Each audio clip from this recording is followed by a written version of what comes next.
The U.S. Sixth Fleet Command and Control ship Mount Whitney is heading to the eastern Mediterranean Sea to support U.S. operations there, the Navy announced Wednesday, as tensions escalate in the region amid war between Israel and Palestinian militant group Hamas. The Italy-based flagship left Wednesday and will join other U.S. assets, including 2 aircraft carrier strike groups and an amphibious assault ship, already dispatched to the eastern Mediterranean in support of Israel and to halt a broader conflict from erupting. Sixth Fleet did not specify what Mount Whitney would be doing once it arrived on station. The Pentagon did not respond to a Navy Times request for comment by deadline Wednesday, but the 52-year-old Mount Whitney serves as a command ship sporting sophisticated command, control, communications, and intelligence capabilities, according to the Navy. It allows an embarked commander to direct air, ground, and maritime units from one location and can move and process large amounts of data. Mount Whitney was the tactical command hub directing operations for NATO's Operation Unified Protector and the U.S. military's Operation Odyssey Dawn against the Libyan regime in 2011. Currently off the coast of Israel and Gaza is the Gerald R. Ford Carrier Strike Group, which arrived in the eastern Mediterranean last week. Defense Secretary Lloyd Austin ordered the carrier to head to the region following the October 7 attack on Israel by Hamas and Israel's retaliatory strikes. It's unclear how long the carrier will remain off the coast of Israel before returning to its home port in Norfolk, Virginia. The Pentagon announced Tuesday that Austin approved an extension of the force deployment, slated to conclude shortly, so it could remain in the region longer. My sense is that it's going to keep being reevaluated, so I would say it's open-ended right now, Pentagon spokeswoman Sabrina Singh told Military Times on Tuesday. Additionally, the aircraft carrier Dwight D. Eisenhower and its carrier strike group got underway on Saturday for a regularly scheduled deployment and are poised to join the Ford shortly in waters off Israel and the Palestinian Gaza Strip. Likewise, the amphibious assault ship Bataan, along with its embarked 26th Marine Expeditionary Unit, is on its way to Israel. However, Singh said Tuesday the Marines haven't received tasking orders yet. They are there so that if the Defense Secretary and the President make a decision that they are needed, they are in the region. But I'm not going to get into specific operational details at this time. 1971-built U.S. Mount Whitney will bring the unique capabilities of a Blue Ridge-class command ship to the growing fleet of warships off Israel's coast. She serves as the flagship of U.S. Sixth Fleet and as the afloat command platform for NATO's naval forces. And she has been continually upgraded over the decades with new computers, radios, and SATCOM systems. In addition to Mount Whitney's unrivaled command and control systems, the ship can carry supplies to support a mass evacuation of up to 3,000 personnel, a useful capability in the event that American citizens have to be rescued from a conflict. The ship adds to a considerable show of U.S. force in the eastern Mediterranean that officials have said is aimed primarily at deterring Iran or its proxies in Lebanon from entering the war. The U.S. Mount Whitney, a command and control vessel, is heading towards the eastern Mediterranean Sea to support U.S. operations in the region, in the wake of Hamas' deadly attack against Israel more than a week ago. The U.S. Sixth Fleet announced Wednesday that the Mount Whitney left its home port in Gaeta, Italy, more than 1,300 miles from the crisis unfolding in the Gaza Strip. It's not clear what the ship's role will be, but the ship carries a crew of more than 300 and a U.S. Navy fact sheet says the U.S. Mount Whitney can transport supplies to support an emergency evacuation of 3,000 people.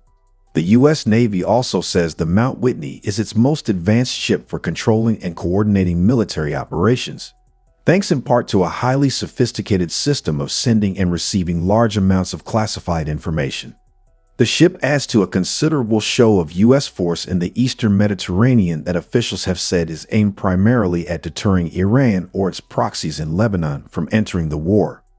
On Monday, the Messenger reported that the 26th Marine Expeditionary Unit, which is part of the 3-vessel Bataan Amphibious Ready Group, had been rerouted to the Mediterranean Sea. More than 2,000 members of the 26th Marine Expeditionary Unit are spread across the 3 ships. Marine expeditionary units have historically carried out evacuation operations and humanitarian aid missions. The aircraft carrier U.S. Gerald R. Ford was the first naval asset ordered to the coast of Israel after the Hamas attacks.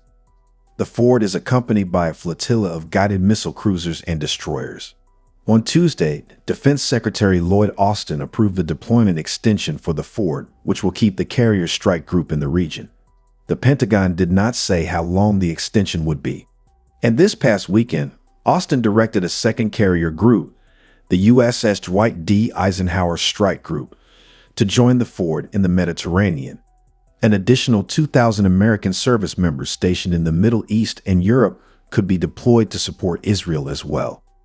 Asked about specific ways the array of forces might be used, Deputy Pentagon Press Secretary Sabrina Singh said the United States would be in a position to rapidly deploy additional air defense, security logistics, medical, intelligence, surveillance, reconnaissance, and transportation, and additional capabilities into the theater.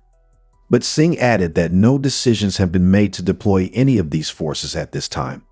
This order only puts these units on higher alert. The Secretary will continue to assess our force posture and remain in close contact with allies and partners. The U.S. Navy's fleet commander based in Europe and the command and control vessel Mount Whitney are deploying to the eastern Mediterranean Sea during the U.S. military buildup in the area to support Israel as it reportedly wages a bloody war against Hamas, the service declared on Wednesday. In a statement, the Navy mentioned that Mount Whitney, the flagship of the Sixth Fleet, departed port at Gaeta in Italy to support U.S. operations. A Navy spokesperson confirmed that the Sixth Fleet commander is Vice Admiral Thomas Ishii, and his staff were also aboard. The sailing of Mount Whitney and Ishii's deployment to sea came through a few days after defense officials reportedly confirmed that the Navy would send a second aircraft carrier strike group into the area and move a pair of vessels carrying the Marine Corps Expeditionary Unit. Currently, the Navy has the Gerald R. Ford Strike Group in the area off the coast of Israel. A one-star admiral, Rear Admiral Gregory Huffman, commands the 6 vessels. Dwight D. Eisenhower's strike group that's set to reach the region soon is commanded by a one-star, Rear Admiral Mark Miguez. The Mount Whitney has a crew comprising just a little more than 300, with nearly 150 civilian mariners from the Military Sealift Command. The Navy's official website on the vessel suggests it can process, receive, and transmit vast chunks of secure data from anywhere on Earth. Besides deployed assets, the Defense Department further declared on Tuesday that it had placed about 2,000 troops on a heightened alert for deployment. At the time of the declaration, the defense officials mentioned that they didn't know the specific units receiving the order. Defense and White House officials have been clear that the U.S. military assets off Israel's coast or nearby are not carrying out offensive operations against Hamas or the Gaza Strip. Israel declared war and has waged terrible counterstrikes against Hamas, which rules the Gaza Strip after the group launched an unforeseen terror attack into the Israeli territory earlier in the month with its rockets and gunmen wanting to slaughter as many civilians as possible. The coordinated attack on a music festival and Israeli communities had left over 1,000 dead. Relevant officials, including U.S. President Joe Biden and Defense Secretary Lloyd Austin, traveled to Israel and pledged support as a large deployment of U.S. military assets reached the region. In the meantime, the scenario north of Israel, in Lebanon, has deteriorated over several days in the recent past, and the State Department started permitting some employee family departures and issuing a do not travel order on Tuesday. The State Department reported that U.S. citizens shouldn't visit Lebanon owing to the unpredictable security scenario related to missile, rocket, and artillery exchanges between Hezbollah and Israel, or the other armed militant factions, and owing to the embassy's limited capacity for providing support. The Associated Press has reported that the most recent bombing of a Gaza hospital that has further inflamed tensions in the zone has led to more clashes and protests with security forces close to the U.S. Embassy based in Lebanon. In the meantime, the Ford and Eisenhower carrier strike groups will soon be together in the eastern Mediterranean, along with the amphibious assault ship Bataan, its Ready Group, and the embarked 26th Marine Expeditionary Unit, which left Kuwait days after Hamas' initial attack on Israel. Singh could not say specifically how long the Ford Carrier Strike Group's deployment has been extended, adding, "My sense is that it's going to keep being reevaluated, so I would say it's open-ended right now." Nearly 2 years later, many of those troops are still in place, having rotated in and out several times. The U.S. has also set up a command in Germany to oversee training of Ukrainians.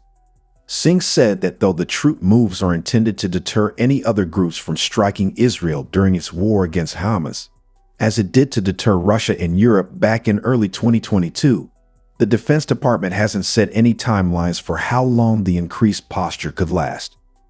If you enjoy content like this, please go ahead and like and subscribe to this video because I appreciate all your support.